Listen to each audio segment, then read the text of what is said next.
dan akhirnya kembali viral lagi pada tahun 2023 ini. Mbah Jum seorang tunanetra yang berprofesi sebagai pedagang tempe. Setiap pagi, beliau dibonceng cucunya ke pasar untuk berjualan tempe. Sesampainya di pasar, tempe segera digelar.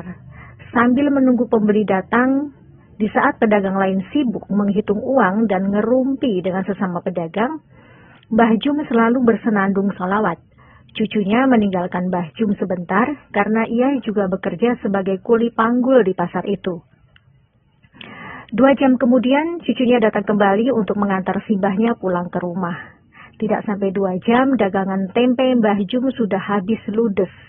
Mbah Jum selalu pulang paling awal dibanding pedagang lainnya. Sebelum pulang, Mbah Jum selalu meminta cucunya menghitung uang hasil dagangannya dulu. Bila cucunya menyebut angka lebih dari Rp50.000, Mbah Jum selalu minta cucunya mampir ke masjid untuk memasukkan uang lebihnya itu ke kotak amal. Saat saya tanya, kenapa begitu? Karena, kata Simbah, modal Simbah bikin tempe cuma Rp20.000. Harusnya, Simbah paling banyak dapatnya ya Rp50.000. Kalau sampai lebih, berarti itu punyanya Gusti Allah. Harus dikembalikan lagi. Lah, rumahnya Gusti Allah kan di masjid, Mbak. Makanya, kalau dapat lebih dari Rp50.000, saya diminta Simbah masukin uang lebihnya ke masjid. Loh, kalau sampai lebih dari Rp50.000, itu kan hak Simbah. Kan artinya Simbah saat itu bawa tempe lebih banyak toh? Tanyaku lagi. Enggak, Mbak. Simbah itu tiap hari bawa tempenya enggak berubah-ubah. Jumlahnya sama. Cucunya kembali menjelaskan pada saya. Tapi kenapa hasil penjualan Simbah bisa berbeda-beda? Tanya saya lagi. Begini, Mbak. Kalau ada yang beli tempe sama Simbah, karena Simbah tidak bisa melihat, Simbah selalu bilang, ambil sendiri kembaliannya. Tapi mereka para pembeli itu selalu bilang, uangnya pas kok Mbah, nggak ada kembalian. Padahal banyak dari mereka yang beli tempe 5.000, ngasih uang 20.000. Ada yang beli tempe 10.000, ngasih uang 50.000. Dan mereka semua selalu bilang uangnya pas, nggak ada kembalian. Pernah suatu hari, Simbah dapat uang 350.000. Ya, 300.000-nya saya taruh di kotak amal masjid. Begitu penjelasan sang cucu. Saya melongo terdiam mendengar penjelasan itu. Di saat semua orang ingin semuanya menjadi uang, bahkan kalau bisa kotorannya sendiri pun disulap menjadi uang, tapi ini Mbah Jum. Logika saya yang hidup di era kemodernan jahiliyah ini belum sampai. Sampai rumah pukul 10 pagi, beliau langsung masak untuk makan siang dan malam.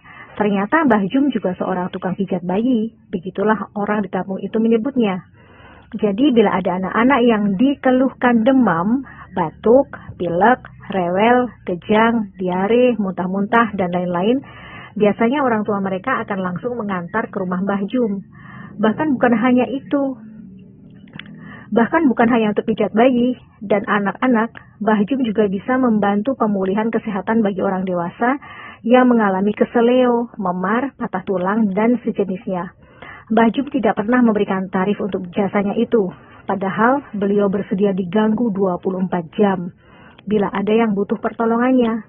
Bahkan bila ada yang memberikan imbalan untuk jasanya itu, ia selalu masukkan lagi 100% ke kotak amal masjid.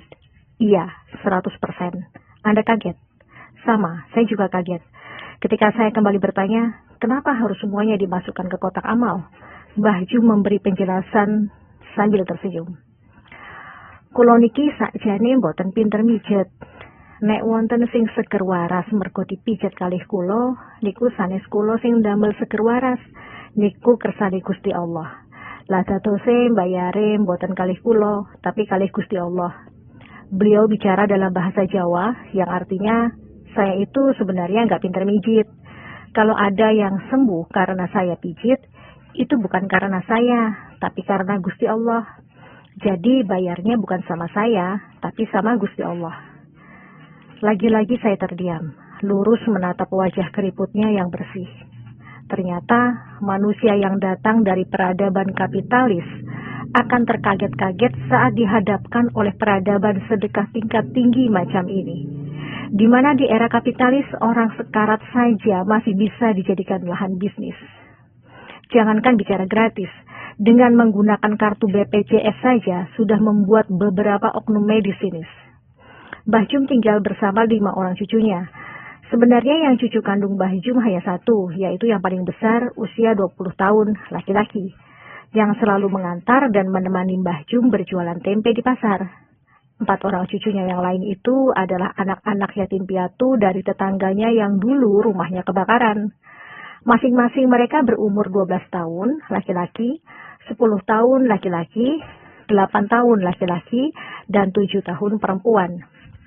Dikarenakan kondisinya yang tunanetra sejak lahir, membuat Mbah Jum tidak bisa membaca dan menulis. Namun ternyata ia hafal 30 juz Quran. Masya Allah. Cucunya yang paling besar ternyata guru mengaji untuk anak-anak di kampung mereka. Keempat orang cucu-cucu angkatnya ternyata semuanya sudah khatam Quran. Bahkan 2 di antaranya sudah ada yang hafal 6 juz dan 2 juz. Kulo niki tiyang kampung, boten saged ningali nopo-nopo ket bayi. Alhamdulillah kersani Gusti Allah, kulo diparingi berkah, saged hafal Quran. Gusti Allah niku benar-benar adil kalih kulo.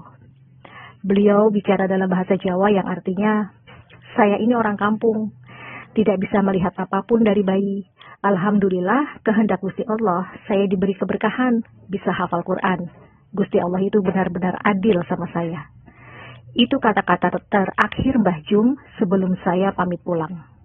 Saya peluk erat dia, saya amati wajahnya. Saya rasa saat ini bidadari surga iri melihat Mbah Jum, karena kelak para bidadari itu akan menjadi pelayan bagi Mbah Jum insyaallah. Matur nuwun Mbah Jum atas pelajaran sedekah tingkat tinggi pada tahun 2008 yang sudah Simbah ajarkan pada saya di pelosok desa Yogyakarta. Saya Irena Rajiman. Wassalamualaikum warahmatullahi wabarakatuh.